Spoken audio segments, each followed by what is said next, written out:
Hello everyone. We welcome you all to our Global Youth Summit to celebrate India's G20 presidency. As we have almost all our guests with you, so we would like to begin. I would like to call upon Kirti to please welcome our speakers. Namaste, hello, and Assalamu alaikum to all. I'm Kirti, and on behalf of the whole Sarkari school team, I welcome all our renowned guest speakers and the lovely audience.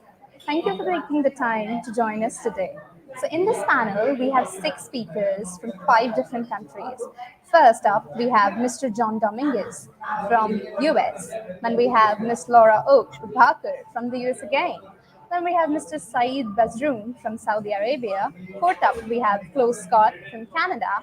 Fifth, we have Tamiris Camuli from Brazil. And then we have Miss Cecilia Eva Beloki from Argentina. We are very delighted to have you all here. Thank you for making to this summit. Now, everyone must be wondering, who are we? What is this summit and what is all this about? Well, Sarkari School is a non-profit organization under the WeCitizens Foundation that works in the field of school education, child's rights, and menstrual hygiene. Now, amidst India's G20 presidency, uh, we wanted to have a youth summit where we can have a comparative study on educational models of all G20 nations and take inspiration. We all know that young minds are the minds full of ideas and innovation, and they should become the force behind the fulfillment of the fourth SDG goal, which is education for all. Through this summit, we aspire to connect such youth for a changed and better future. Here, our speakers will present a 10-minute speech with a little discussion followed. Thank you. Yes. All right. So, as thank you so much, Kirti, for introducing all our speakers and welcoming all our speakers. So, as we have all our speakers with us, so I would start off with calling upon the speakers to give the speeches. So, first off, our first speaker is Mr. John from USA. So, let me quickly introduce Mr. John. John was the United States of America's Youth Employment Delegate to the 2022 G20 Youth Summit in Indonesia. He is a management consultant to the Ignyte Group, a Washington, D.C. based technology consultancy firm. Prior to Ignyte, he's also worked as a Coro Fellow in Public Affairs in Pittsburgh, Pennsylvania. He's published his ideas on education reforms in the Philadelphia Inquirer and the Jakarta Post, notably on transparency and industrial link curriculum. In 2020, he graduated from Cornell University with a degree in industrial and labor relations. So, Mr. John, please go ahead. We would like to hear about your educational experiences from USA. Absolutely. Well, good morning from Washington, D.C. Thank you for the introduction, and thank you to the Sarkari School for having me today. And thank you for all those tuning in India and elsewhere. It's a pleasure to spend some time with you guys today and chat about American education. I'm going to first describe the American primary education system, how we organize it, and then I'll transition a little bit to talk about secondary education, specifically in linking education to industry or business standards and needs. So when it comes to the primary education system, I think in general, it's laid out similar to most parts of the world in the sense that it features a well-rounded education on subjects like reading, writing, math, science, social studies, physical education, with also music, art, and in some schools, foreign languages. The curriculum is designed to provide students with a universal education that prepares them for the next level. Now, again, this is likely true for most parts of the world. So one of the differentiators about the U.S. system is the diversity of schools available to students. The U.S. has a mixed system of both public, private, and also independent charter schools, which I'll get to more later on. But this system basically offers students a different, customizable educational experience and opportunities based on their needs and desires. So first, public schools, as you might imagine, are funded by the government and are open to all students. This is where most students go through, including myself. These schools as curriculums are standardized by each state.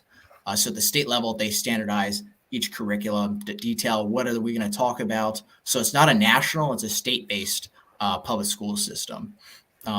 So on the other hand, you have private schools, which are funded by tuition, often with scholarships, mix of how they fund that, donations.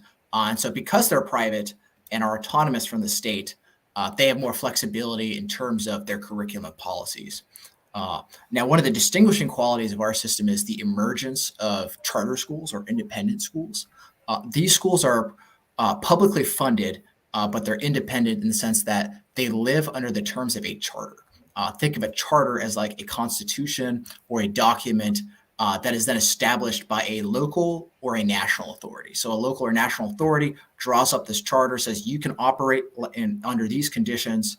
And so these schools make opportunities for a more tailored or customizable curriculum that specifically targets certain types of students most of the time. These types can be focused on students with special needs.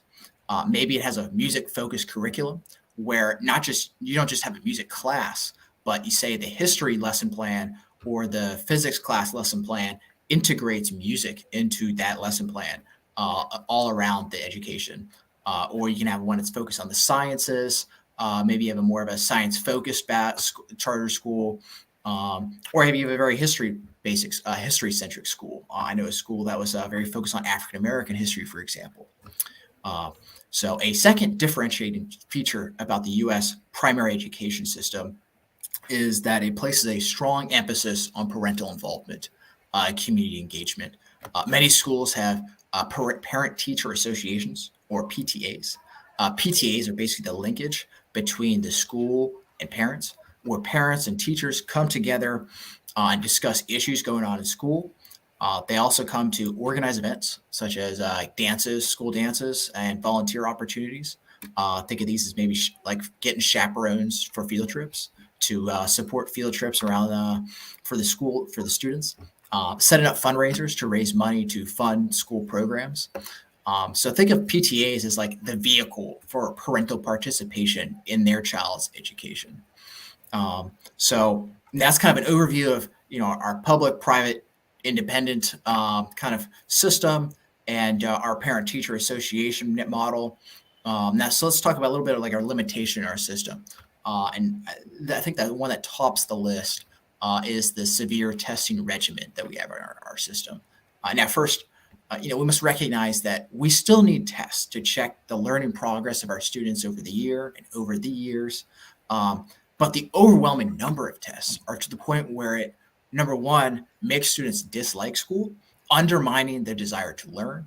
And two, it makes the classroom teach to a test instead of to learning and a well-rounded student. Every teacher knows that the biggest challenge in students is the willingness to learn. So if you have kids at a young age at the primary level associate school with stressful tests too early and too much, they not only lose the motivation to learn, but they will actively start resisting learning. And adding to this is that we have now classrooms get tunnel visioned to just teaching to a test instead of building well-rounded, high-skilled future citizens of the United States. So this has been a kind of an ongoing discussion in our country on like, how do we address this? What's the best way to do this? How do we make sure we're holding our students and checking our progress on our students, keeping people accountable while also simultaneously addressing this? Are we testing too much? So that's kind of the overview of American primary education. Now you might be wondering, what is this industry-linked curriculum that you spoke about at the beginning of your talk here? So to start with that is one of the best features about America is that you are free to succeed in the way you want to. Unlike our European counterparts, we don't force you down one track or another. You will likely hear from my European friends here at the summit, that your career and futures is often kind of determined and tracked pretty early on in your education path. Starting as early as like the 7th grade, students are tracked into certain careers, barred away or moved away from others. And there's a rationale to this. So this is not a dig at them, at my European friends, but in the United States. And again, this is what makes me, very proud of my country is, you are the author of your own destiny. If you want to go to college, you can do it. The system will not tell you no. If you want to run and manage the data centers that power our economy, where you want to be an electrician, you want to be a lawyer, a doctor, you can do it. On the flip side, if you are lethargic, if you are undisciplined, and you don't apply yourself, you can end up in what I call job paralysis, and you don't do anything, and you're paralyzed in your career. In other words, in the United States, you are free to succeed and also free to fail. And so, most important though, is that you are the author of your own story, and that is the American creed, which is why I'm so grateful to be an American. So, with this in mind, one thing that we don't do enough to complement this creed of authoring your own destiny is we're not integrating job exposure, industry standards into our education curriculums. We have students who go through the motions of school without getting any experience across different jobs. Then they finish school without knowing what they want to do, which leads to that very career paralysis that I just spoke about.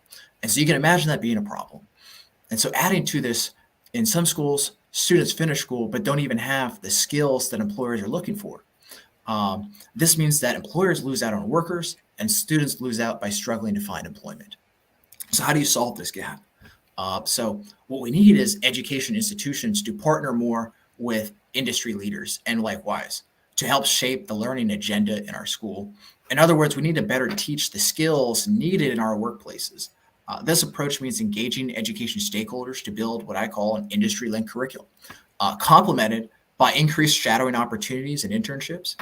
By getting employers and industry leaders in the room with educators, there can be a process, a space where industry communicates to educators what skills they need.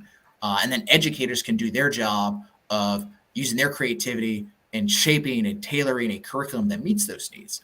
Essentially, business leaders communicating to educators what they need, and then educators doing their job by deploying their passion deploying their passion and creativity to build these lesson plan infrastructure that instructs students to meet those needs. And so they are successful at graduation. What this also means is that employers need to make opportunities available for students to complement their education in the classroom. It means opportunities like shadowing their businesses, so students can get an idea of what the job looks like on a day-to-day basis. It also means making room for internships where students can get a more structured perspective of what kinds of jobs they want. From the school side, it means administrators finding ways to get students to meet employers, build relationships in the community to set up that student to work pipeline.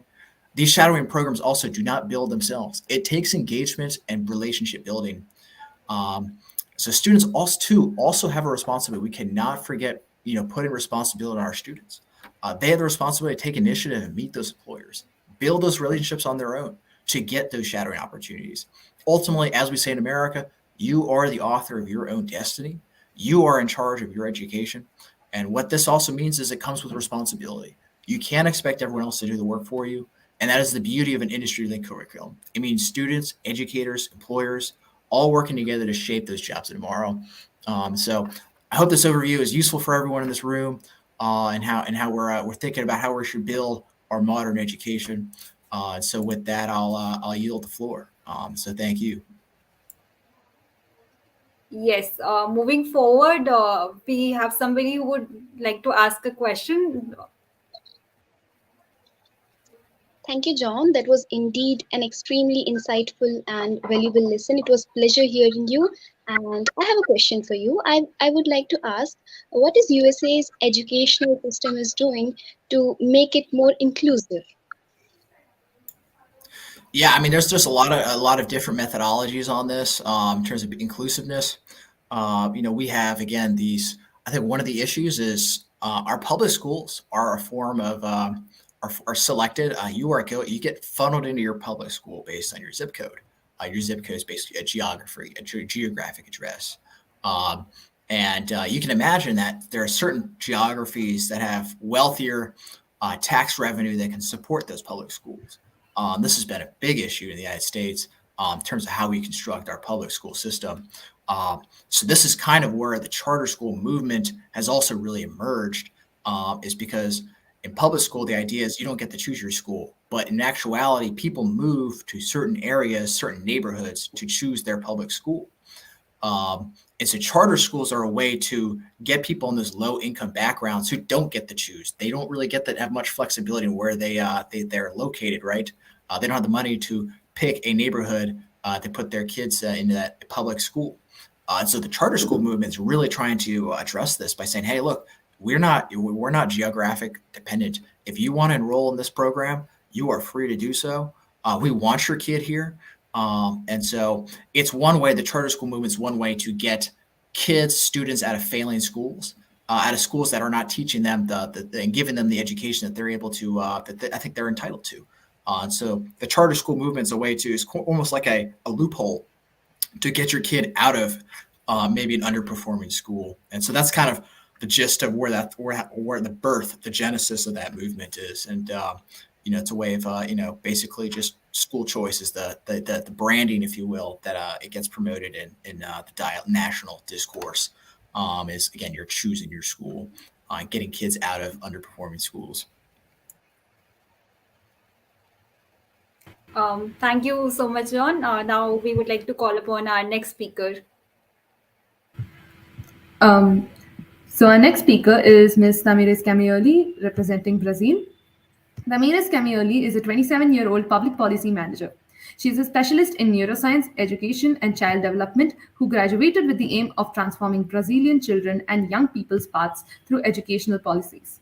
With vast experience in project management, in both public and private sectors, she has worked on social projects that aimed at assisting children and teenagers in social vulnerability situations in the Amazon territory. In addition, she works as a volunteer in Brazilian education NGOs that provide citizenship and political education for young people from the outskirts of Sao Paulo. Welcome to the summit, Ms. Tamires. Over to you. Thank you. Thank you, guys. It's a pleasure to be here today to introduce a little bit of my country. I'm a person whose life has been fully transformed through education and through public policies that allowed me to graduate and get my bachelor degree without paying any fees or tuition, since my family had no conditions to afford it. And that definitely changed my life. And it's also why I chose public policies as my bachelor degree, because I think it's important that more people over the world have the opportunity of graduating and then going through education systems and having their lives changed by education. Well, Brazil is the largest country in South America, and we're divided into 5 microeconomic regions. And in 2022, the country has reached the mark of 215 million people with vast cultural, religious, and socioeconomic plurality. We are still an unequal country with opportunities and resources distributed very differently through the population, although we're already an emerging country. And I believe that inequality is definitely the biggest challenge we face in Brazil today. Our country considers education as a right, and it is provided by the government, not only by the government, there's this little difference, but by the state, since every government that goes in and out has to keep it. So it's a state policy. And we offer it for free for all Brazilian people. We have to offer it, but we know that in our daily basis reality, it's not what happens all the time, and we still have kids and teenagers out of schools for the same points that John brought us right now, is territory and having wealthier and more poor neighborhoods and locations. So normally we don't have the same distributions of schools and vacancies the same way in these places. But you can go through kindergarten to the doctorate, PhD for free in Brazil. Obviously, the number of vacancies drops abruptly and continuously at the end of basic education. It's possible to reach the highest levels of schooling for free, but the rate of Brazilians who achieve it, it's very low still. Education is mandatory in Brazil from age 4 to 17, so getting into kindergarten and preschool. Um, it's an obligation for every family. So all the kids must be in school, and you have the right to choose if you want to put your kids into private school as well. So when we talk about basic education's modalities, we have the following categories: early childhood education with the durations of 4 years, with students from 0 to 3 years old. Then we have preschool, that's when it becomes mandatory, another cycle of 3 years with students from 4 to 6. And then elementary schools is a 9 year cycle with students from ages 6 to 14. And then high school as well with 3 years and students from ages 15 to 17 ideally. In this stage of high school, we do have some public schools that offer courses within the regular curriculum, but they're generally with the private sector. It's kind of association between public and private sectors to offer this kind of schools. That's the school I graduated in. For you have a pre-selection, so you have to go through tests to get in, and then you have a little. We consider it a little bit better education because you have more technology and more physical structure to get the kids through the 3 years of high school. Well, recently in 2016, we had the Law of Guidelines and Basis of Education published, which includes now an alternative curriculum to the basic school, which is the entire elementary and high school levels. We are currently in the implementation stage, so we're training the teachers and understanding with the communities what are their demands and interests so we can learn what are the subjects that are going to be offered in which school. Up to here, the basic curriculum had 6 areas of knowledge, mainly that is geography, natural sciences, Portuguese, art, math, history, and physical education. Even though the state in Brazil is not religious, the schools in Brazil can be religious and they go through the private sector. So the families have the possibility of putting their kids into a religious institute if they want to, but it's completely um, alternative. We also have special schools, e- both in private and public education, and we're also facing all these challenges to learn what is the best way to include people with special needs into our systems to make sure that they learn in their own pace, but being respected and having their right of education, even though the public schools in Brazil are not um, as the quality of the public schools are definitely not like the richest private schools. The opposite happens with the universities here. The universities in Brazil that are more considered by the students from all the socioeconomic classes are the public universities because we have a very um, tough way of getting into these schools that are from 2 to 3 stages SAT. So all the students from all kinds of schools have to apply for these tests to try to get into universities. So we have the top rank of our list at these like public universities in Brazil. But we do have lots of private centers that are providing bachelor degrees, masters, PhDs degrees as well.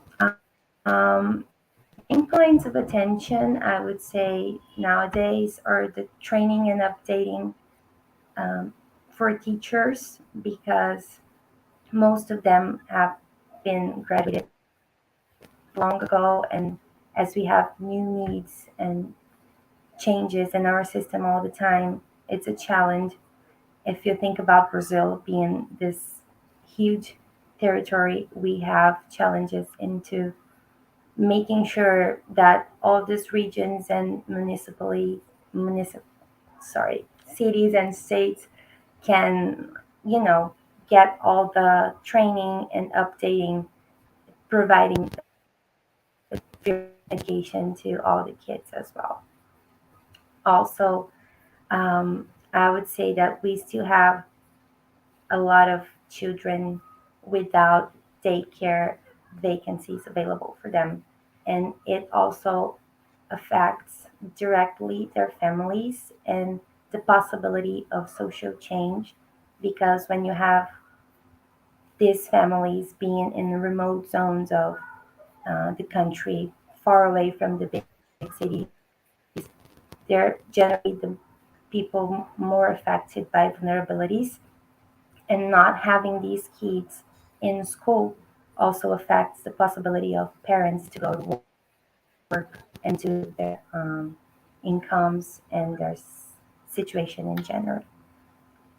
I think this is when all if you guys have questions, I'll be glad to answer.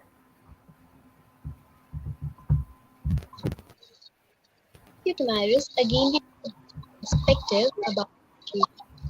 Our audience has asked, sorry, I think anything. Yes, Akanksha, you may go I forward. couldn't hear you. I'm sorry. Okay. Thank you, Damaris. Again, we got a different perspective about education. Our audience has asked so many questions besides appreciation, and I would like to ask one of them. They are asking, how do you think NGOs and civil society can help with enhancing the access to education? Is it clear or should I repeat the question? No, I can understand her, but the audio is coming back to me. It's breaking, so it's being a little Maybe bit tough. I'll just Maybe if you put it in repeat the the comment question. in the chat, please. No, I'll just repeat the question. Yeah. So basically, she said we have a question from the audience. So basically, they've asked that, what role do you think that NGOs and civil society organizations play in enhancing the access to education to people who can't really afford education, or maybe they're just left due to some other reasons from the formal education system?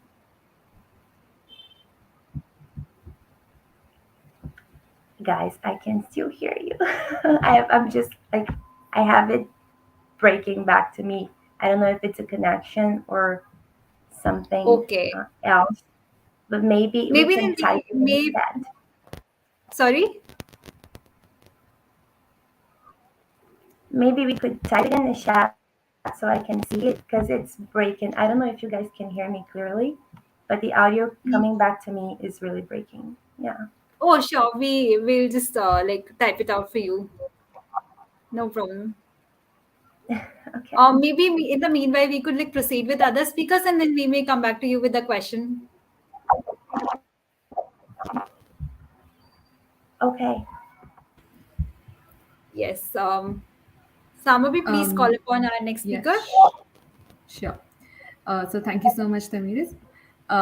So I would like to welcome our next guest, Mr. Saeed Bazroon, representing Saudi Arabia. Mr. Saeed Bazroon is a political pioneer striving to link social impact and the youth community to create a prosperous platform filled with opportunities for youth, nonprofits, NGOs, and private organizations. He's the founder and owner of a social enterprise, Jade Art and Coffee House. He's currently pursuing masters in international affairs and political and economic development at Columbia University, New York. He was chosen as Saudi Arabia's Y20 delegate for 2022 to work on youth employment track, which focuses on building a safer safety net for informal economy workers and aiding social enterprises globally to prosper and thrive. We welcome you to the summit, Mr. Saeed. Over to you. Thank you very much. Good evening, fellow thriving, ambitious youth of the world. I'm honored and very thrilled to be part of this diverse panel of youth leaders who are already paving the way for a brighter future for all. Today, Our world is facing many challenges. Collective action and global collaboration have become a must for us to thrive and connect the dots for future generations. As we're focusing on education today, I'm happy to share best practices to achieve multiple dimensions that ensure inclusiveness and growth in the sector in Saudi Arabia. My remarks will touch on 6 main themes that my country put forward to explore in the next 10 to 20 years. As our Saudi society progressed toward achieving the objective of the last Y20 communique and the Youth Roadmap 2025, the government started by focusing on the role of families in the education of their children as the first theme. The engagement of parents in their children's education is one of the main principles of success. Our goal by 2023 is for 80% of parents to be engaged in school activities and the learning process of their children. The government launched the Ertika, or Elevate in English, program, which will measure how effectively schools are engaging parents in their children's education. So we will establish parent-led board in school to open discussion forum and further engagement with parents in the future. Teachers will receive training to raise their awareness of the importance of communication with parents and equip them with effective method to do so successfully. So we will also collaborate with private and nonprofit, of course, to offer innovative educational programs and events that can improve this economic partnership. The second theme aligns with our discussion last year in Indonesia about school to work proactive programs. So learning for working is one of the major projects where the country continues investing in education and training so that our youth are equipped for the job of the future. We want Saudi children, wherever they live, to enjoy higher quality, multifaceted education. We will invest particularly in developing early childhood education, refining our national curriculum, and training our teachers and educational leaders. We will also redouble effort to ensure that the outcome of our education system are in line with market needs, which is very important. We have launched the National Labor Getaway Takat, which means energies in English, and we plan to establish sector council that will precisely determine the skills and knowledge required by each socioeconomic sector. We'll also expand vocational training in order to drive forward economic development. Our scholarship opportunities will also be steered toward prestigious international universities and be awarded in the field that serves our national priorities. So we will also focus on innovation and advanced technologies and entrepreneurship. As our young population is growing, with more than 70%, yes, 7%, 70, of Saudi's population under the age of 35, the government opened the door for every individual to pursue their passion and redirect their careers toward the jobs of the future, with the third theme of equal educational opportunities provisions. I know a lot of questions will come about this one because it's really brand new and it was implemented last year. Our economy will provide opportunities for everyone, men, women, young, old, so they may contribute to the best of their abilities. We will place a renewed emphasis on lifelong training, and we will seek to make the most of the potential of our workforce by encouraging a culture of high performance.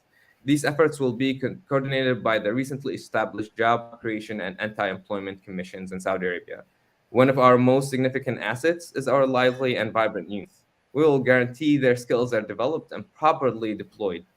While many other countries are concerned with aging populations, more than half of Saudi population is below the age of 25, believe it or not. We will take advantage of this demographic by harnessing our youth energy and by expanding entrepreneurship and enterprise opportunities. Saudi women are yet another great asset, with over 50% of our university graduates being females. We will continue to develop their talents, invest in their productive capabilities, and enable them to strengthen their future and contribute to the development of our society and economy. So, to do this, we will also enable those of our people with disability to receive the education and job opportunities that will ensure their independence and integration as effective members of society. They will be provided with all the facilities and tools required to put them on the path to commercially success in the field they choose.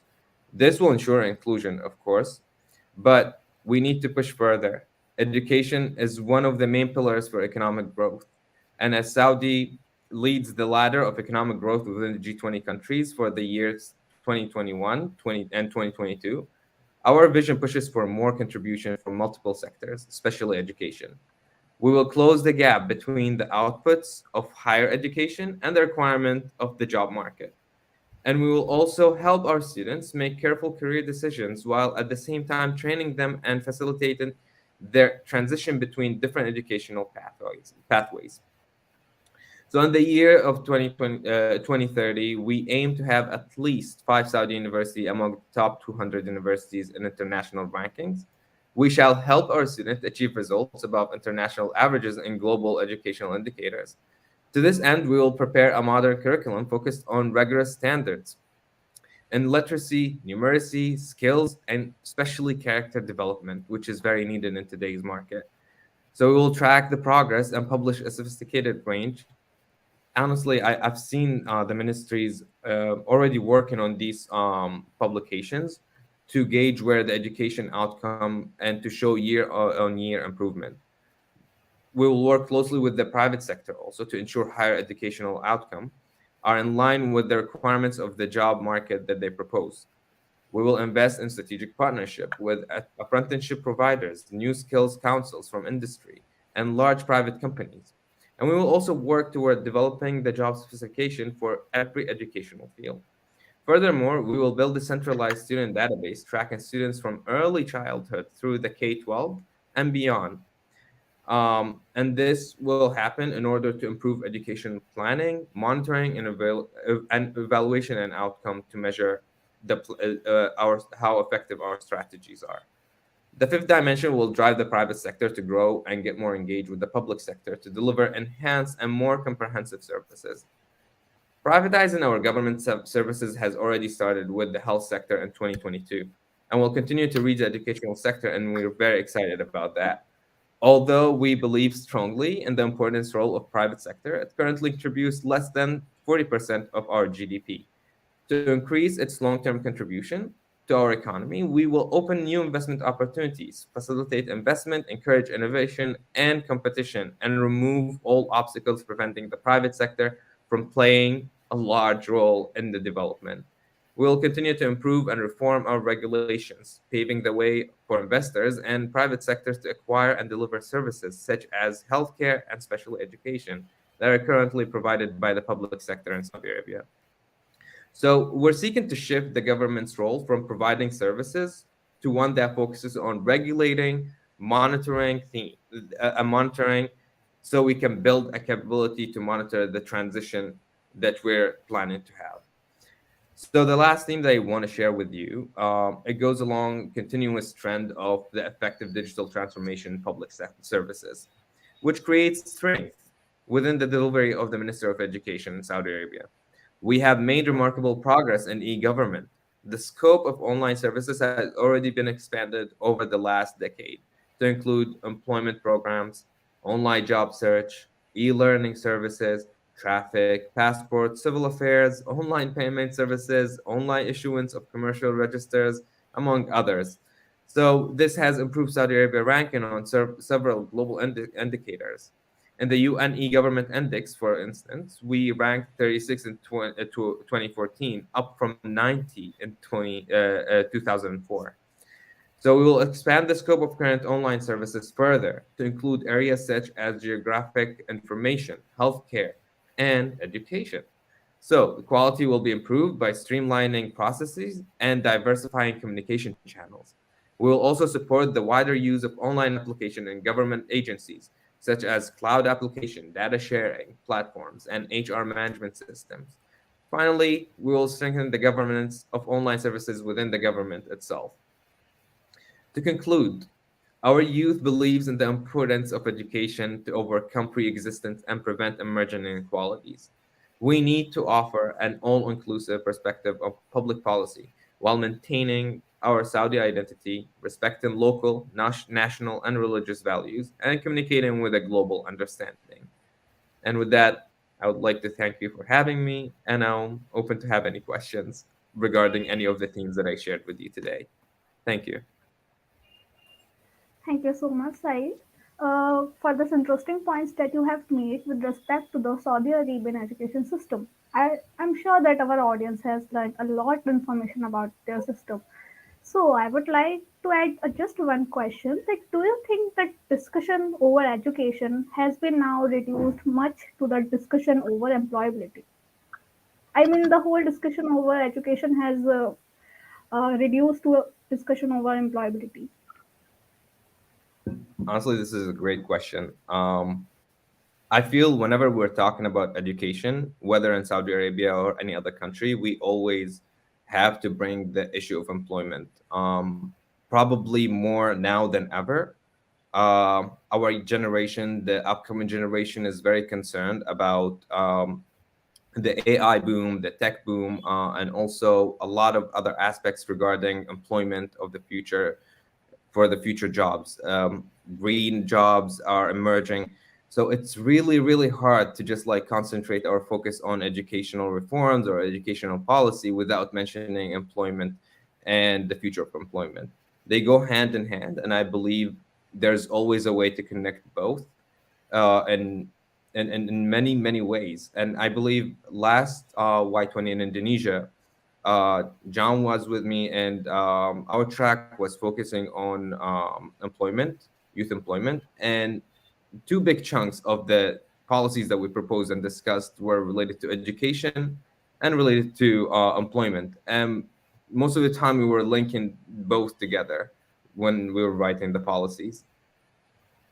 I hope that I answered your question. Yes, perfectly said, perfectly. So, thanks for this lovely answer. So now I would like Purva to call our next guest. Um, Now it is time for all of us to move to our next speaker.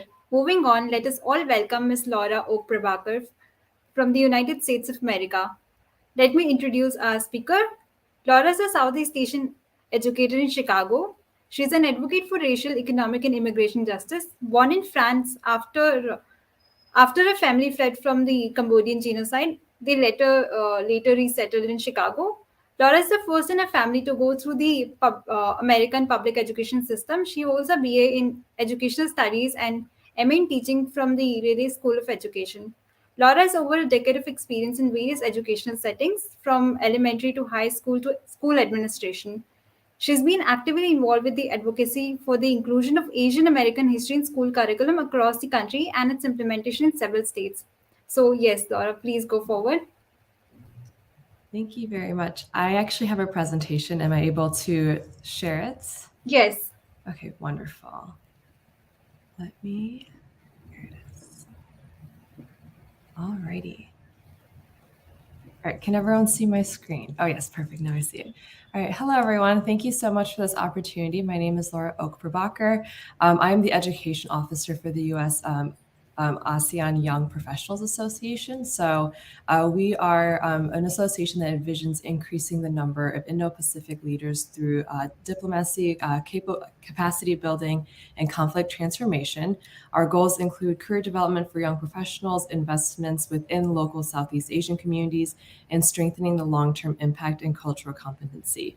Like what was mentioned earlier, my journey to becoming the first in my family to go through the American public school system plays a strong role in why I'm an educator today. As a subject matter expert, I have been working in education for over 10 years now, having taught in various educational settings from kindergarten at the elementary level to high school to now in administrative leadership in the city of Chicago. I'm incredibly grateful for the opportunity to share with you all about the structures of the U.S. education system, ending with the focus on diversity, equity, and inclusion.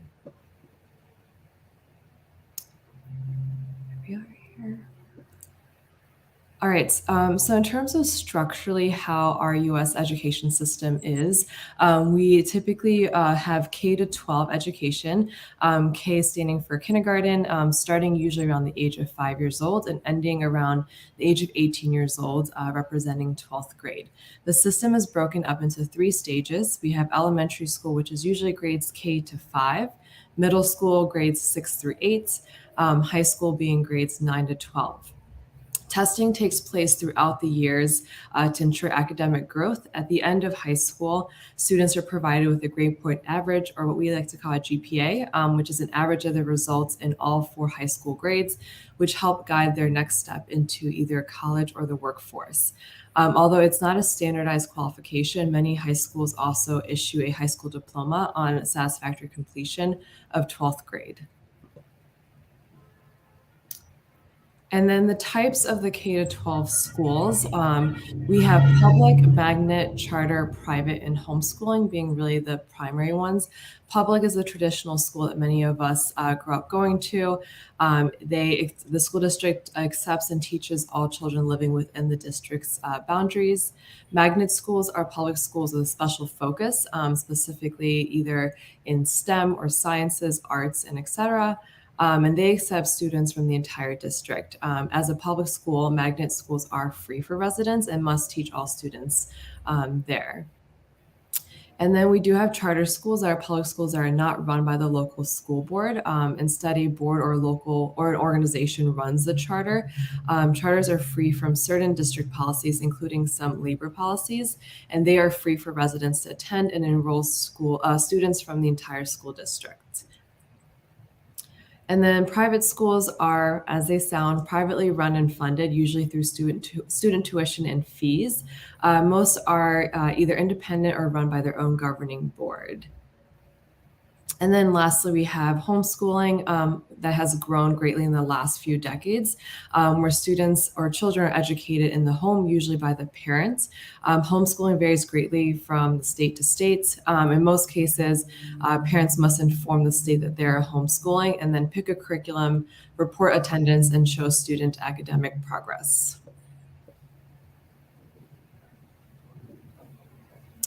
Moving into the higher education system. So undergraduate studies can start immediately after high school. There are really 2 main options. We have a 2-year associate's degree and a 4-year bachelor's degree. Generally, the associate's degree are granted at 2-year U.S. community colleges, while bachelor's degrees are awarded from 4-year colleges and universities. You hear colleges and universities being used often, but they do differ primarily in the program offerings and the degree types. University refers to larger institutions offering both undergraduate and graduate programs, and college typically refers to community colleges, technical schools, and liberal arts schools. Public colleges are government funded, while private schools rely more on tuition and endowments. Though private schools are often more costly, private schools do offer generous financial aid.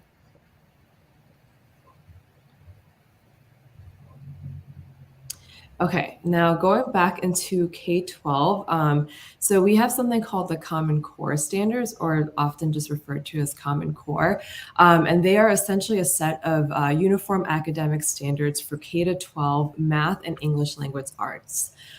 Most states now use the standards in public schools, and part of the main reasons why states have been adopting the Common Core was that before the Common Core, each state had its own academic standards, which then resulted in discrepancies in students having very different learning experiences in each state. This also impacted how business leaders looked at the education system. Since education plays a key role in growing the economy, employers said that they were finding trouble with finding enough skilled workers in the US. So many believe that the state standards were needed in order to norm on what was in terms of achieving for students coming out of the K-12 system for incoming jobs.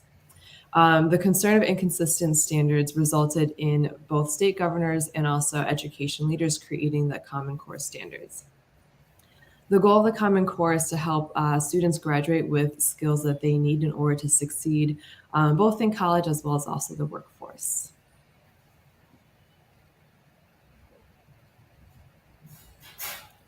Colleges and universities in the US typically require additional information from prospective students along with their GPA and their high school diploma. So many students either take the SAT or the ACT. Both are nationally recognized tests that are taken at the high school level. They both assess competencies across different subjects, including English, math, reading, and science, and the tests are formulated in both multiple choice and short answer responses. And the goal is to really measure a student's skill in planning in terms of problem solving and also being able to write a short essay. Many highly ranked U.S. universities require applicants to submit scores from either one of the U.S. admissions tests, either the SAT or the ACT. International students can take either exam at approved testing centers outside the U.S. in order to gain entry into U.S. higher education institutions. Another structure that we have in place in our K-12 system is the advanced placement, or we also refer to it just as the AP. It's another system of learning and assessment to help U.S. higher education institutions assess students for entry into college and university. It is developed and administered by the College Board, which is the organization responsible for the SAT exams. The AP is specifically designed to be closely linked to the first year of college in the US. So students typically take AP courses to demonstrate a commitment to discipline or subject that they hope to continue studying at the college level. The AP is more rigorous and in-depth than the standard high school courses offered in US schools. So essentially it compares to like A levels or like international baccalaureate or IB. While the AP is not necessary for entry into U.S. Higher education institutes, students are able to, by taking AP classes, demonstrate commitment to the subject they hope to continue taking throughout college. And especially for more competitive universities, successful completion of the AP courses as well as a higher score on the AP exams could offer admission officers further insight into a student's academic abilities. So in terms of what is being done in schools to be more aware of diversity, equity, and inclusion, this has been an important topic in all industries in the U.S., and it's a growing interest in education specifically. So education leaders have been making strides to decolonize the curricula and examination structures, really to help improve cultural awareness and critical thinking amongst all students, and really provide structure to students from historically underrepresented backgrounds, while also improving student learning and outcomes. So in the US, the Asian American Pacific Islander community is the fastest growing racial group. The increase in our community's population has led to a call for schools to be more inclusive of Asian American history in school curriculum. Various states in the U.S. have been successfully advocating for laws to be passed to ensure that the contributions of Asian Americans are included in the development of the country and are equitably taught in public schools. I've had the opportunity to actually serve on the steering committee for the TEACH Act, which was passed in July of 2021, requiring that Asian American Pacific Islander history be taught in public schools in the state of Illinois, making Illinois the first state in the country to pass such a bill. Since then, I've been a part of the implementation of the bill with building curricular resources for teachers, as well as also hosting training workshops.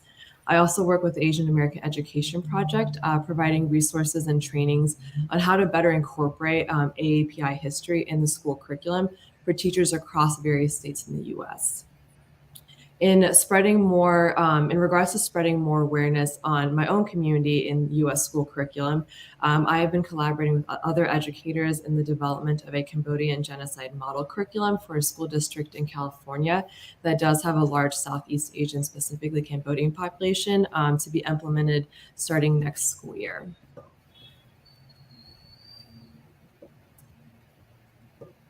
There are also various study abroad programs available to students, both at the high school level as well as the college level. Not only are students able to gain a global perspective, but it offers opportunity to develop skills such as intercultural communication, foreign languages, adaptability, and problem solving.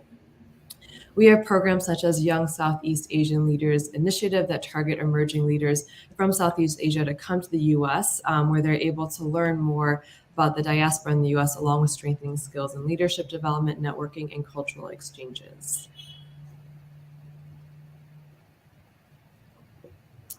And in regards to special education, so as mentioned before, I do have a background with a master's in special education and teaching. So this is also something that we as a country are working working towards making better strides with. So special education programs in the US were made mandatory in 1975 when the US Congress passed the Education for All Handicapped Children's Act, really to address and respond to students being able to receive special educational services through their local school district from the age 3 to age 18 or 21, depending on the qualifications. So this is being able to provide additional support, knowing that more than half of special education students that are in the K-12 schooling end up going, more than half of them end up going to higher education. So being able to provide them with those resources to be able to strive and succeed both in the K-12 as well as also the higher education institutions.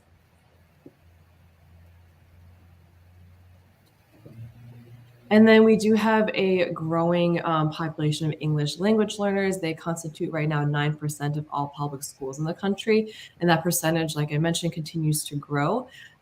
So we do have systems in place to ensure that English language learners can participate meaningfully and equally in educational programs. So school districts are required to provide language assistance to English students, providing them with access to all the curricular and extracurricular programs and to avoid separating them from the general population of students. To avoid inappropriately identifying English learners as students with disabilities because of their limited English proficiency, one of the bigger initiatives now has been making sure that students who qualify as English learners are being evaluated in the appropriate language based on their student needs and language skills to make sure that we are providing the support that they need, whether they are just identified as English learners or also identified as English learners and students with disabilities. And then in terms of on a grander scheme of things with along with the general education system, there are also efforts across the country to meet community needs in education, knowing that that really is the really driving force for being able to break the different cycles of poverty that we have in the US. But we do have organizations that work on helping build communities with environment, public safety, health, and homeland security, such as programs like AmeriCorps. We have efforts that include establishing public community gardens in major cities, including Chicago, to combat food deserts. We have libraries in rural communities that are being established to really help provide a space for connection and community. All right. And then with that, I would like to thank you all again for this opportunity to speak with you all. It's truly an honor, and I'll go ahead and open it up for discussion. Thank you, Ms. Laura. So that was very informative and inspirational, and I'm sure the US educational model and the idea of social inclusion can contribute a lot to the future policymaking. So there is just one point I want to discuss upon. Actually, it is written in the introduction. So as an introduction say, we would like to know, why do you want to include Asian American history in curriculum? Actually, we want to know the benefits of it. So can you tell us? Absolutely, yes. So like I mentioned, the Asian American Pacific Islander community has been in US history for centuries. It's just been historically left out of school curriculum, specifically when we think about US history. So it's a matter of now that the diversity, like the face of the US is changing as Asian Americans are slowly, becoming the majority in certain communities, certain states, and certain cities. That's really important that students now are able to actually see themselves reflected in curriculum in terms of, especially if they identify as Asian American Pacific Islander, to really establish a sense of like self-identity and confidence that these are all soft skills that students develop in schools, and because they spend majority of their day in school, along with academic skills that they obtain. And then for students who are not Asian American Pacific Islander, it's just a great way to be able for all students to see how interconnected different communities are in the US, whether they just arrived in the last 10 years or whether they've been here since the 17th century, and just really establishing the importance of like collective collective community rather than kind of seeing Asian Americans and Pacific Islanders as like the other, which is historically what has kind of been happening in terms of when education is covered or history is covered on Asian Americans and Pacific Islanders. It's more so seen as like the outsider type of mindset versus like truly being included in US history, right? Asian American history is very much part of US history. And I think it's, finally the time that we start seeing that being implemented in schools so that it benefits everyone going forward. Ms. Laura, I really appreciate your multicultural perspective. I understand that Asians and Americans are engaging more and more in this coming time. So thank you for throwing light on this topic. So now I would like to call Sambhavi to call our next guest. Thank you, Shraddha. I would like to request the the upcoming speakers, due to time constraints, to keep their speech and presentations to maximum 10 minutes. That being said, thank you very much for your cooperation. That being said, let us now welcome our next guest, who is actively engaged in the education sector. Please welcome Ms. Cecilia Eva Velocchi from Argentina.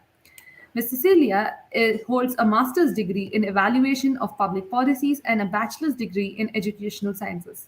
She has 9 years of experience in the monitoring and evaluation of educational policies and programs, and in the design and implementation of large-scale assessments, both in the public and private sectors, and for the international organizations as well. She also has research expertise in didactics in primary schools, and she worked as a teacher's trainer in the same area. Currently, she's working as an independent consultant for ministries and international organizations in the evaluation of educational policies. We feel immense pleasure in having you here, Ms. Cecilia. Over to you. Thank you very much. Well, thank you. Hello, everyone. Thank you very much for having me, for inviting me. It's been a pleasure to listen to you all. So thank you for your presentations as well. As Laura, I have a little bit of a presentation to share. So just 1 second. I will share this.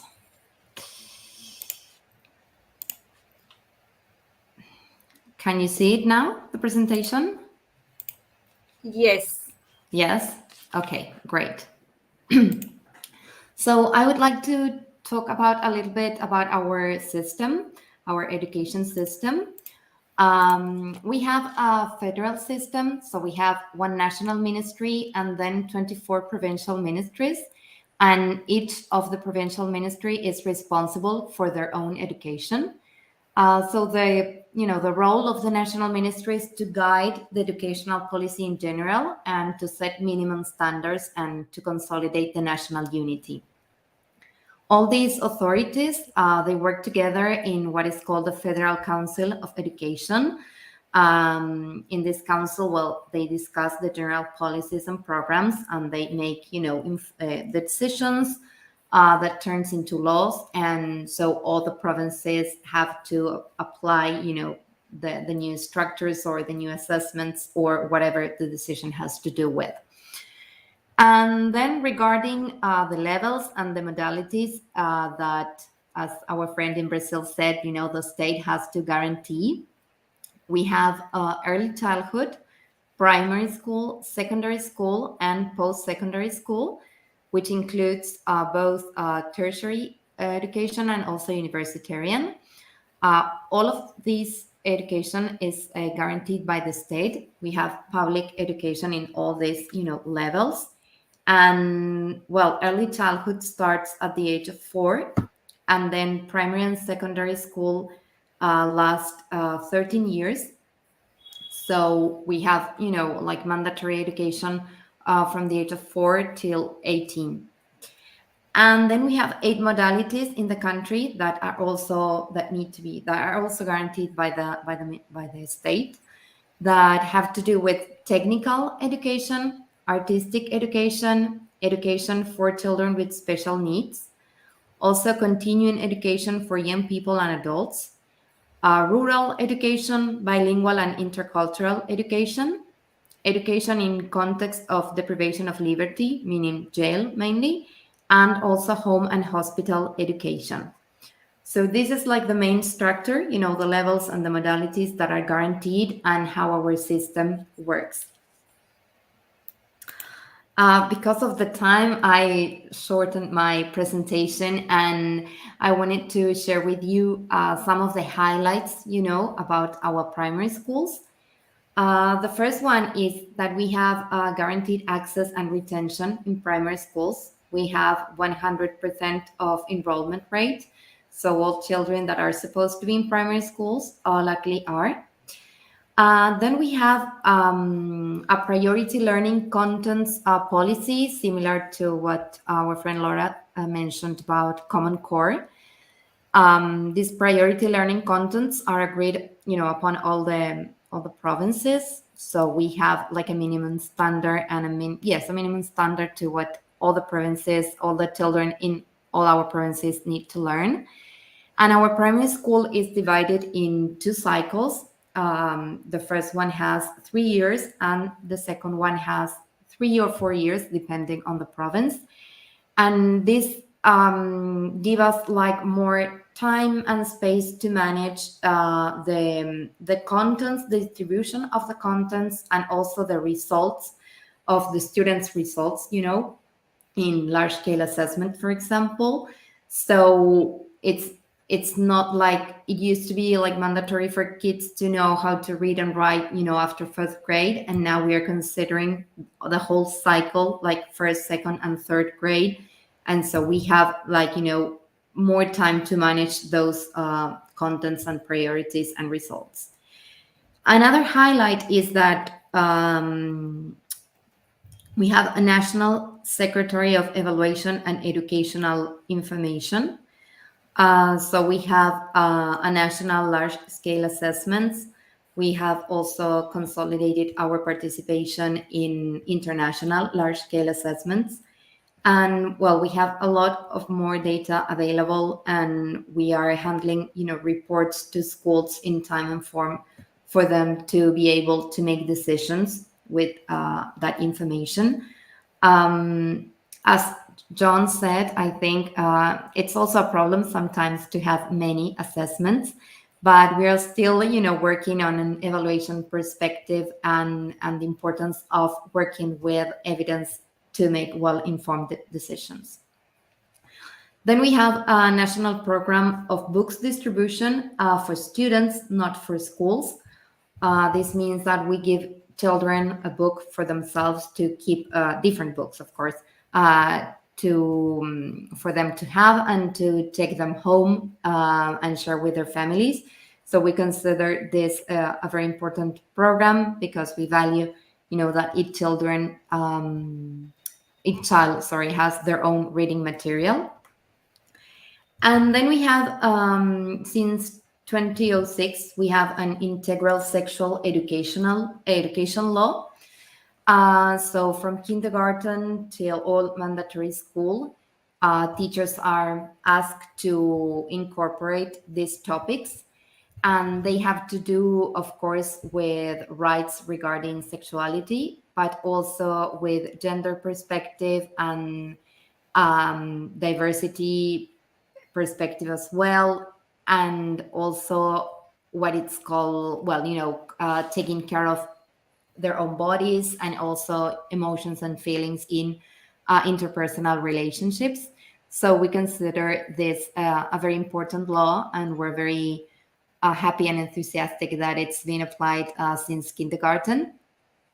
And the last program that we have in our country, probably because of the consequences of the COVID-19 pandemic, has to do with adding 1 more hour of school per day, which means we have 35 more days at school per year. So right now we have 5 hours of mandatory tuition in primary schools per day. So this is a new policy that it's been, implemented this year. So we're very pleased with it. So this is like an overall of our country's system, mainly in primary schools, and these are the highlights that I wanted to share. So I'm open for a discussion or questions as well. Um, Thank you so much, Cecilia. That was absolutely that was very well explained, and you raised some points which a lot of us were unaware of. Coming to the questions from the audience, speaking of your rich experience, what do you think is the best policy or model of education, and how do you see the more recent policy which has come up during the COVID-19 pandemic? How do you see it, and what policies you may propose yourself? I'm sorry, can you repeat the question? It wasn't that clear. I couldn't. Yeah. So, what do you think is the best policy given the current situation of the Argentinian education system, and what policies you may suggest, and how do you view the recent policy which has come during the COVID-19 pandemic? Okay. Well, I think it's very important that students spend more time at school, of course.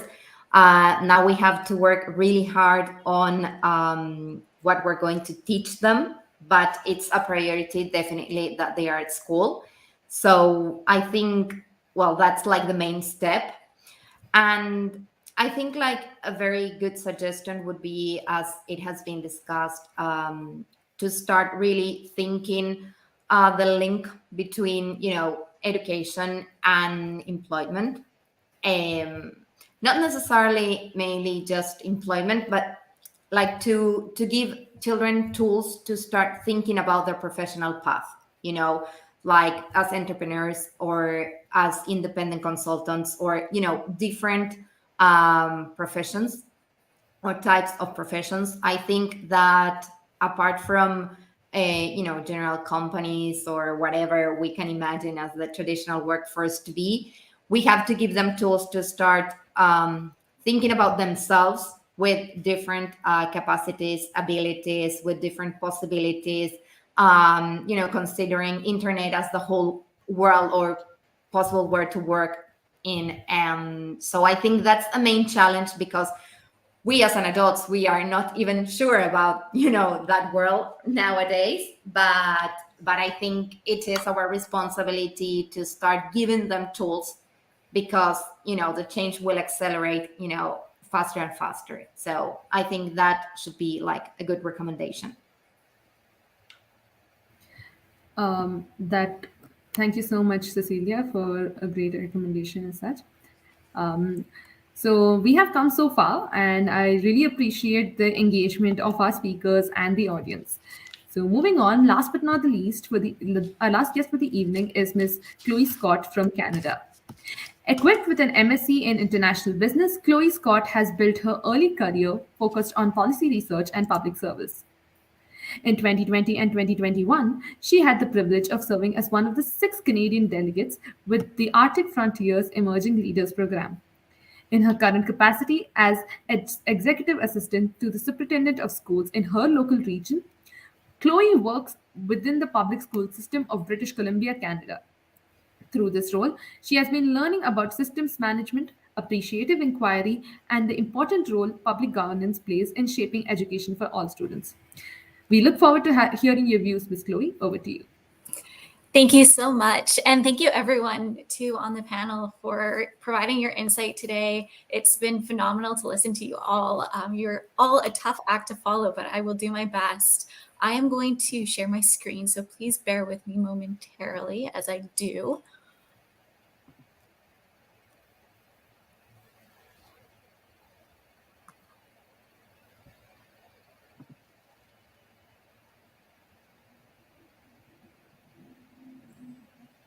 And can you see my slide there? No, we can't really. Oh. Maybe you'll have to grant access and then we can. Sorry.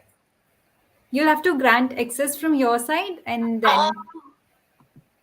Here we go. Yes, just a moment. Wonderful. So I would like to begin my presentation with a land acknowledgement. This is a common practice, or an increasingly common practice across North America, to acknowledge the lands that we currently live on and the impact of colonization that has had on the people who have taken care of this land for time immemorial. So it is a privilege to be joining you all from the unceded and traditional territories of the Squamish and Tsleil-Waututh Nations. I'd like to thank the Coast Salish people, and I value the opportunity to learn, share, and grow on this traditional territory. Such a large part of who we are is where we're from, as we've learned through today's panel. A large part of what shapes us from our formative years is the education system in which we grow. I've had the privilege of being educated in the British Columbia education system, as well as the International Baccalaureate Diploma program, through which I completed at Mulgrave School, which is an independent school in West Vancouver, Canada. From Mulgrave, I went on to post-secondary and studied a Bachelor's of Arts degree at the Simon Fraser University. From there, I studied public policy and began working in the public education system. I wanted to increase my skills and be able to dive deeper into policy initiatives. And so I returned to school and completed my Master's of Science in International Business at the University of Hertfordshire. So as you can see, I love learning. I love being a lifelong learner, and part of the essence of the work that I do now is diving deeper into education policy and potential to make a really great impact on students across our district and across the province.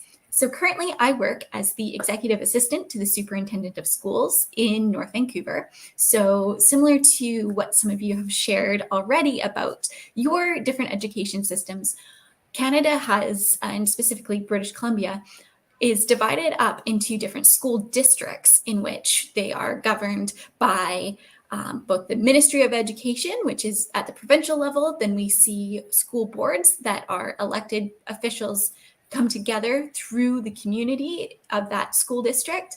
And then there is the staff that, of course... Chloe, sorry to interrupt, but could you please use slideshow mode, because the PPT is not visible to our viewers watching on YouTube. Oh, yes. Yes. Is that better? I'm so sorry to interrupt you, but no, yeah. No problem at all. So moving along, our British Columbia School Act is actually a piece of legislation that tells us how we administer education programs for all students. So similar to what other speakers have raised today, one of the goals of the education system is, of course, academics, but also taking on a holistic approach to developing one's education and the tools and skills that they will need to contribute to a healthy, democratic, and pluralistic society, as well as the economy. One of the key pieces of the School Act is, of course, instilling the fact that any person that is school age is entitled and has access to an education.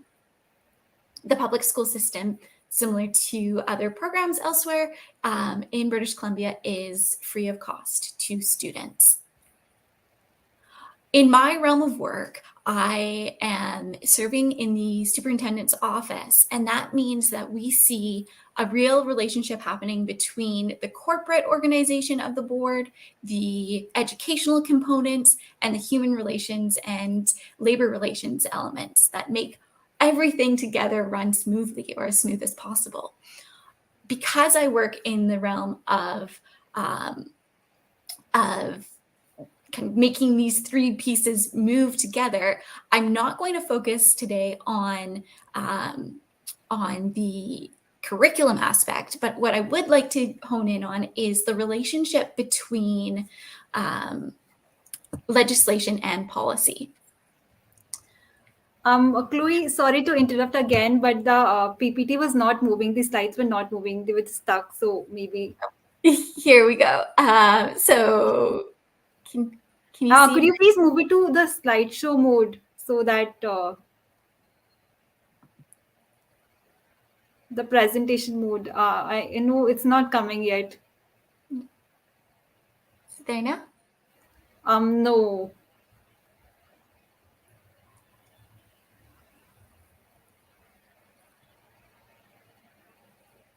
Okay, I am going to stop sharing because yeah, that's all right. Meant to be a guide, so my apologies. No, totally all right. I mean, we understand.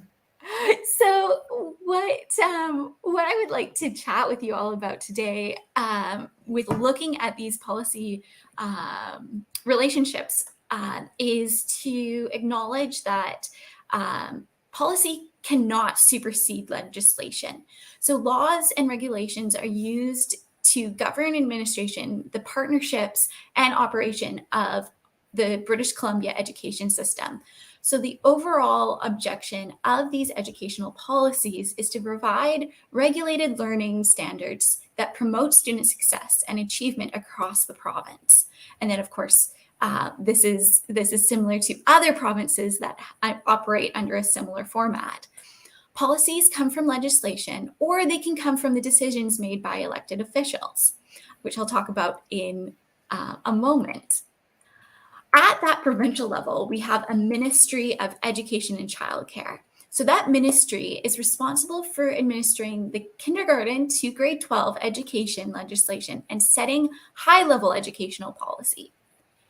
The Ministry of Education and Childcare sets the policy in the following areas. So they look after educational standards, monitoring student performance and reporting the results to the public, working with schools and communities to improve student and school performance, allocating funds for the education system, and overseeing the governance of the system as a whole. Now, I mentioned the school boards as being created by elected officials. So boards of education create education policies that reflect the aspirational ideas of the community. So some examples we might see are creating a school calendar and scheduling professional development days so that teachers can learn and bring that learning back to their students.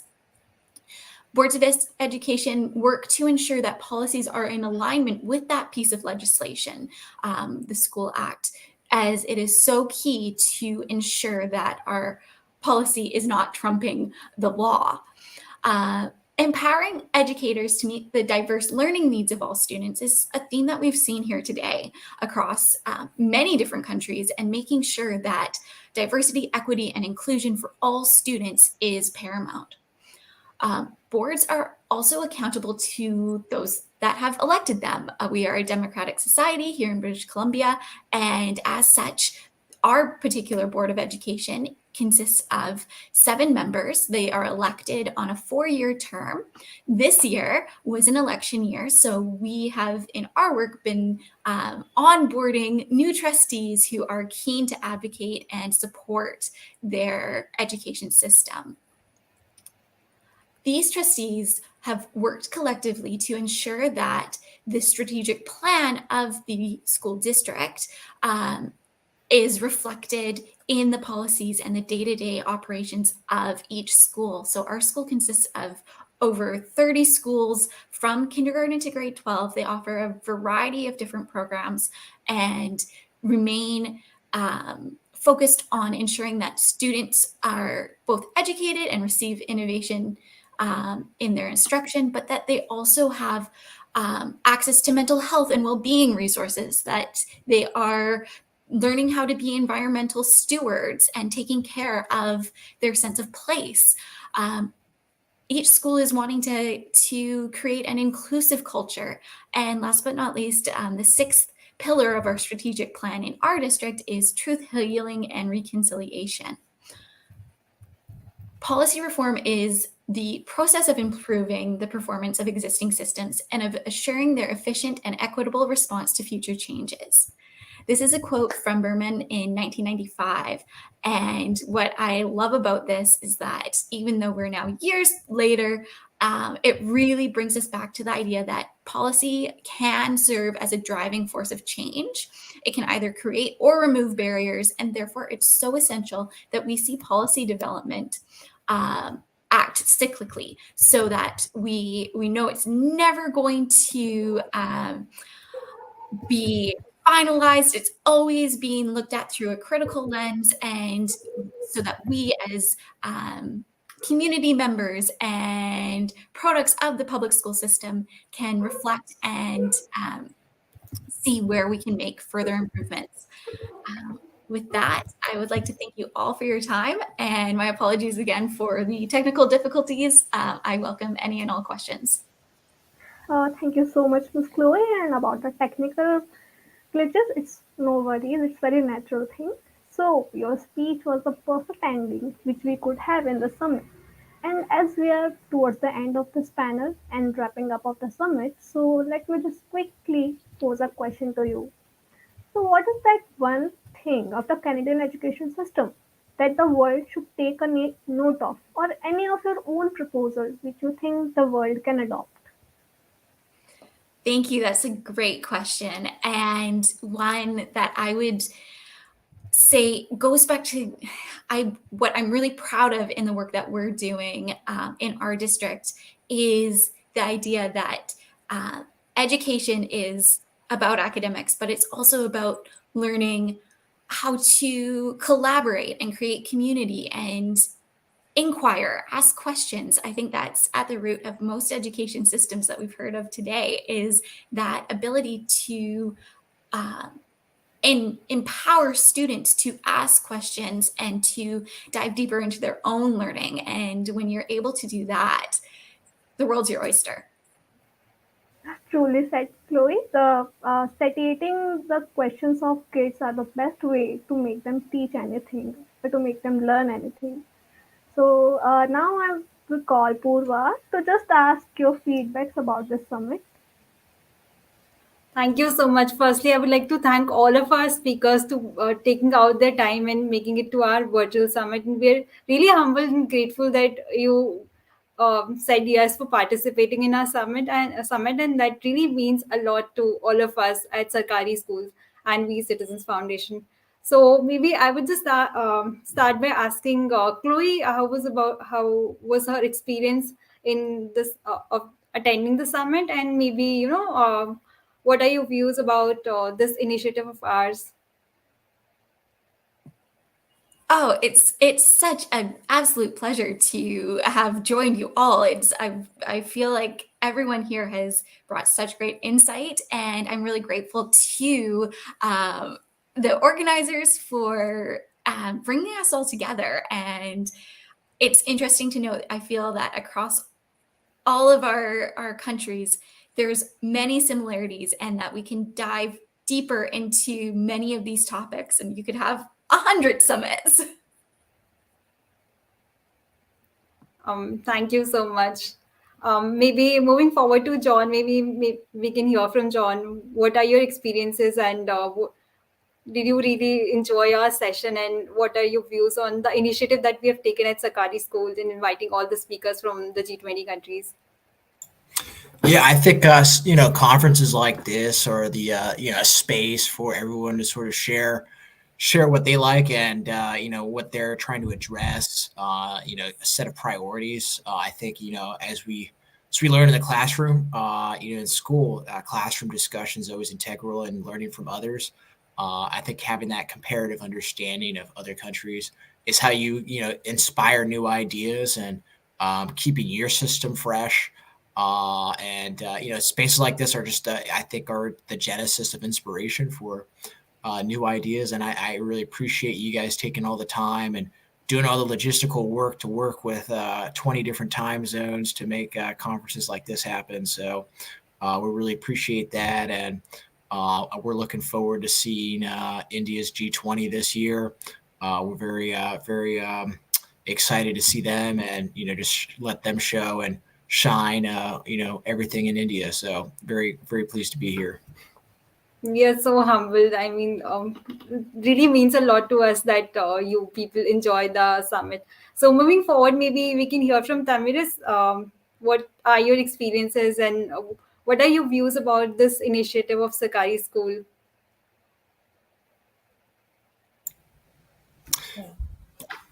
Wow. Is this from? Do you want to Yes. keep going, John? I'm sorry. Oh, sorry.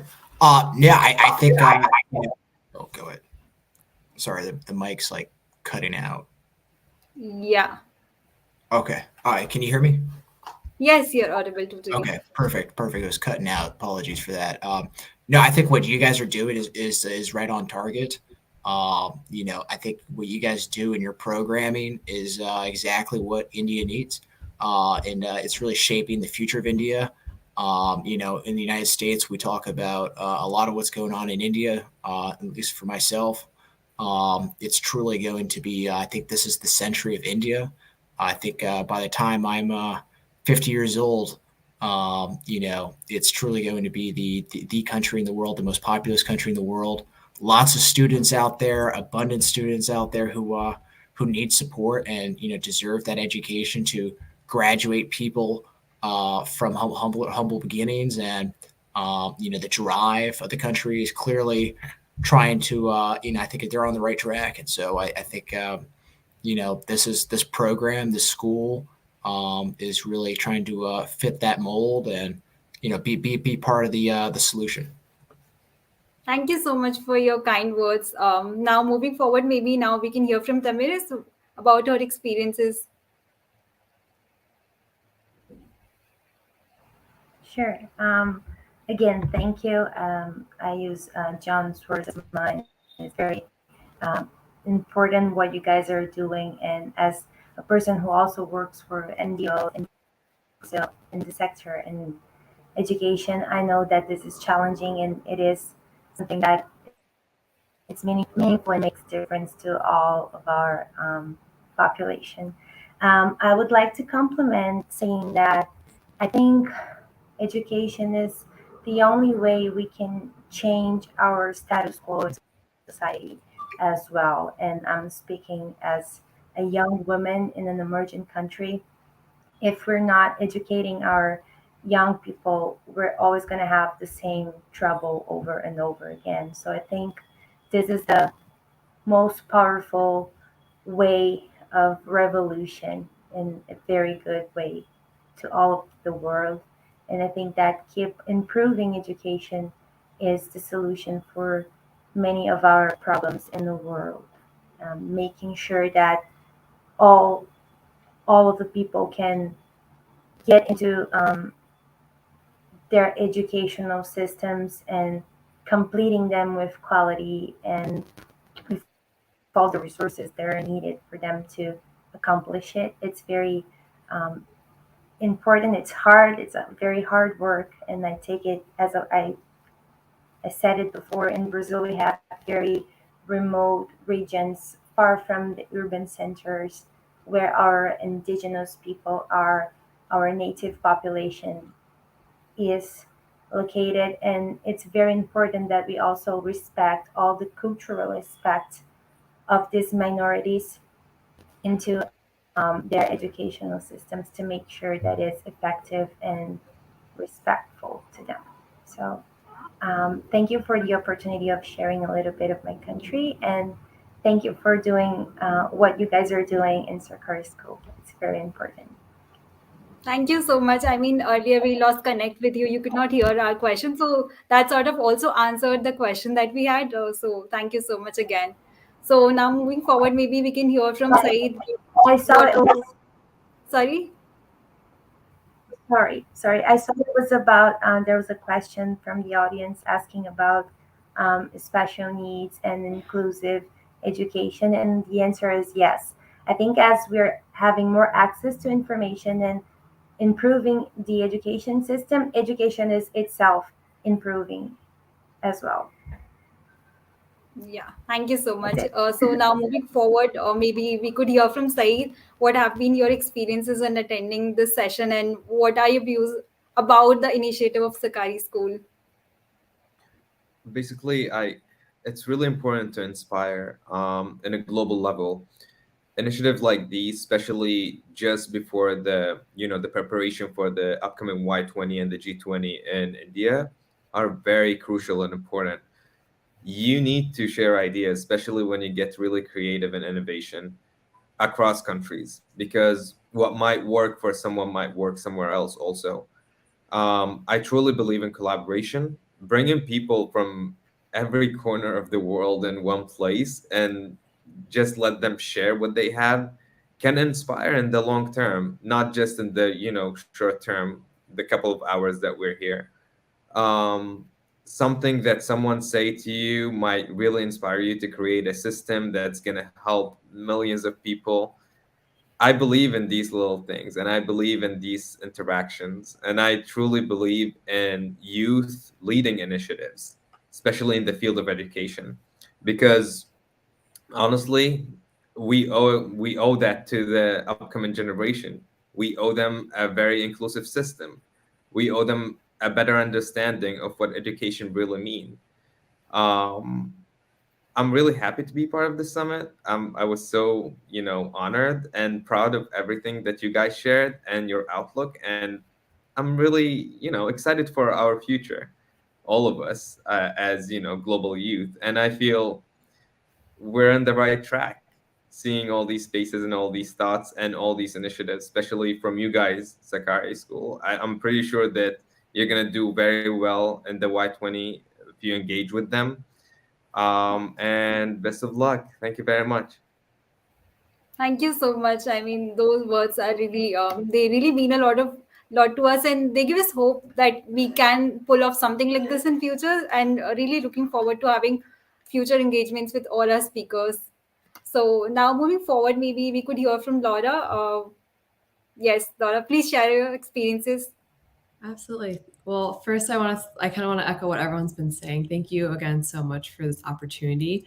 For me, myself personally, having been in the classroom teaching and like kind of making the transformational moves there, but moving now more into the policy work and into more of the administration role of it, and like just being able to be in the same space globally, right? Like, I'm very impressed with you coordinating all the different time zones for us, but it is very just like uplifting and moving to be able to be in spaces where like we all are on the same mission of just being able to want to uplift our youth in our different school systems across different countries, knowing that the ultimate goal is knowing that education is so transformative and knowing that we need to really focus on, giving youth the voice and like the advocacy to better their educational systems, to also in place be able to better different elements of our world and like the work we all contribute to on a daily basis, and just how our economy looks, knowing that the root of having a good educational background and like is really what determines outcomes for countries, whether they're third world countries or first world countries. And being able to really have this space that you've put together for all of us is just really motivating to be able to continue doing the work in some capacity of just, making the changes needed so that our future generations can see themselves feeling more like having more advocacy to make a difference in our world. So thank you very much. Thank you so much, Laura. Thank you so much. We really appreciate that. Now, moving forward to our last speaker, Cecilia, maybe we could hear your experiences and your views about the initiative that Sarkari School has taken. Okay. Well, thank you very much, of course, for having me and for organizing this summit. As everyone said, I think it's very important to have these opportunities to share and to talk about our countries and our systems and what we can do, our recommendations. And the main thing I would like to say, as Said said, is the importance of the long term. I think, this is a youth summit. So in the long term, we are the ones who are going to be working, to improve the education and to make better policies and everything. So it's really important that we start like talking and getting to know each other and discussing important things now. So I think like that's the main relevance of the event. So thank you very much for organizing it and for the initiative. Thank you so much. Thank you so much. Now, moving forward, as we come to an end of this session and also concluding our the entire youth summit, so I would like to call upon Sambhavi for a vote of thanks. Thank you very much, Purva.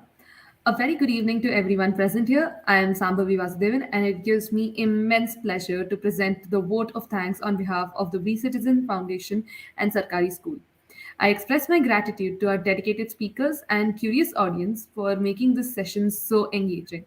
I appreciate the passion and professionalism of our speakers who devoted time from their busy schedules to research their educational models and suggest constructive reforms.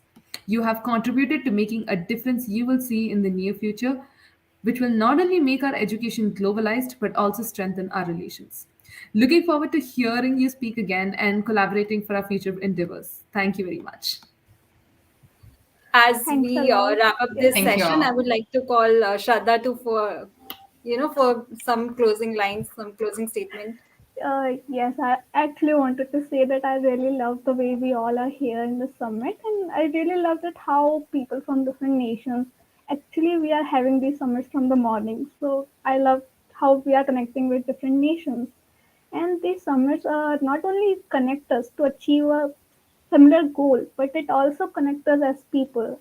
It connects us as community of researchers and dedicated like global citizens, I should say. So yes, I really thank you all for coming here, and I wish best of luck for all your future endeavors and whatever future connection we will have, or whatever future works you will be doing in your own uh, area of sphere. Thank you so much. Thank you so much. Thank you.